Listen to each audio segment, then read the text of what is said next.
बारामतीतील कृषी विज्ञान केंद्रामध्ये कृषी प्रदर्शन सुरू आहे आणि वेगवेगळे डेमॉन्स्ट्रेशनचे प्लॉट या ठिकाणी जे आहेत ते केलेले आहेत। सगळ्यांचं लक्ष वेधून घेणारी एक प्लॉट आहे ती म्हणजे ही काळी मिरची। या मिरचीचं वैशिष्ट्य काय आहे आपण जाणून घेऊयात इथले विषय तज्ञ संतोष करंजे सर यांच्याकडून। सर, या मिरची काळी आहे, खरं तर लाल हिरवी बघितली होती, पण काळी मिरचीचं वैशिष्ट्य काय आहे? निश्चित आपण मिरची हिरवी असते आणि मिरची तिखट पण असावी लागते, तर तशा पद्धतीने हे संकरित वाण आपण इथं प्रात्यक्षिकाला ठेवलेलं आहे। या संकरित वाणाचं असं वैशिष्ट्य आहे की आपण नॉर्मल जी तिखट मिरची असते त्याचा तिखटाचा काउंट असतो, तर किती तिखटपणा आहे जर बघायला गेलो तर तो 8 ते 10,000 SHU काउंट असतो नॉर्मलचा। याचा जो काउंट येतोय तो 45 ते 50,000, म्हणजे 5 पट आपल्या नॉर्मल मिरचीपेक्षा तिखट आहे। मला तर असं वाटतं की तुम्ही हे खाऊन बघायला पाहिजे आणि ते खाल्ल्यानंतरच तुम्ही रिअलाइज करू शकता की किती तिखट आहे। तर इतकी ही तिखट आहे।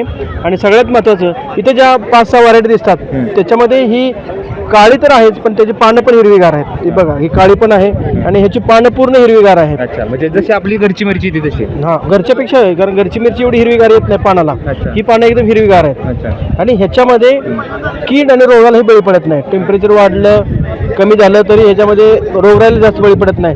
नाहीतर मिरची म्हणलं की बोकडून जाते, पण ही बोकडणार नाही। म्हणजे याला कीटकनाशकं कमी लागतील, बुरशीनाशक कमी लागतील। जेवढे जास्त कीटकनाशक तेवढी जास्त मिरचीची क्वालिटी खालावते। याला कमी कीटकनाशकामध्ये आपण ही मिरची तयार करू शकतो आणि मार्केटमध्ये तिखटपणा असल्यामुळे निश्चित त्याला महागाई जाणारच आहेत।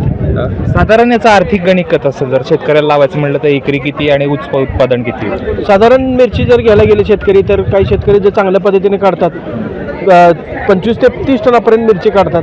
तशी ही मिरची पण खूप प्रमाणामध्ये लागते। याला पण उत्पादन नक्कीच 30 टनापेक्षा कमी येणार नाही। आणि खालपासून वरपर्यंत जी मिरची लागली ती सगळी एकसारखी आहे, आकाराला पण चांगली लांब आहे, आखूड नाही आहे आणि तिखटपणा इतका आहे की ते आपण सहजासहजी अशी खाऊ शकत नाही। याची तळून जरी खाल्ली तरी आपल्याला एक मिरची सहन होणार नाही, इतकी झोंबणारी मिरची आहे। तर मला एक गोष्ट सांगा, संकरित म्हटलं की त्यातली जीवनसत्व कमी आली असं लोकांच्यात म्हटलं जातं, पण आता हे कशा पद्धतीने बनवणार? संकर हा त्यासाठीच केला होता, त्याच्यात ते गुणधर्म आणण्यासाठी, म्हणजे त्यात कीड रोगाला बळी पडला नाही पाहिजे किंवा त्याच्यात ते तिखटपणाचा गुणधर्म आहे हा आला पाहिजे।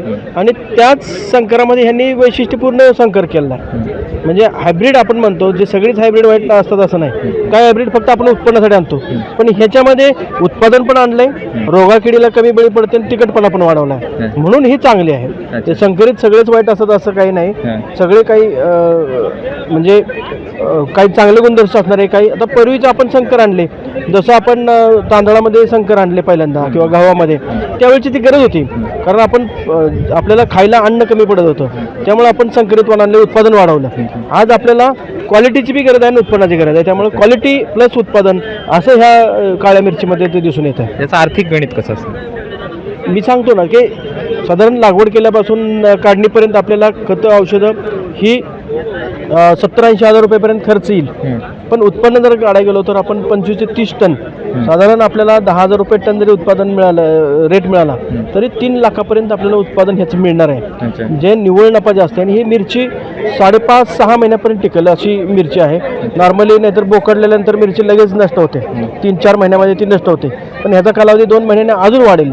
आणि ही लागवड केल्यापासून 2-2.5 महिन्यामध्ये चालू होते आणि 6 महिन्यापर्यंत कंटिन्यू हेच अशी उत्पादनं देत राहणार आहे। तर ह्याच्यामध्ये सगळ्यात महत्त्वाचं खर्च कमी होणार, उलट कीड रोगासाठी आपल्याला किमान 15 ते 20 हजार रुपये फवारणीचा खर्च कमी होईल, कारण ही कीड रोगाला जास्त बळी पडत नाही। तो एक खर्च शेतकऱ्यांचा निश्चित इतर मिरचीच्या तुलनेत कमी होणार आहे। शेतकऱ्यांना काय आव्हान कराल?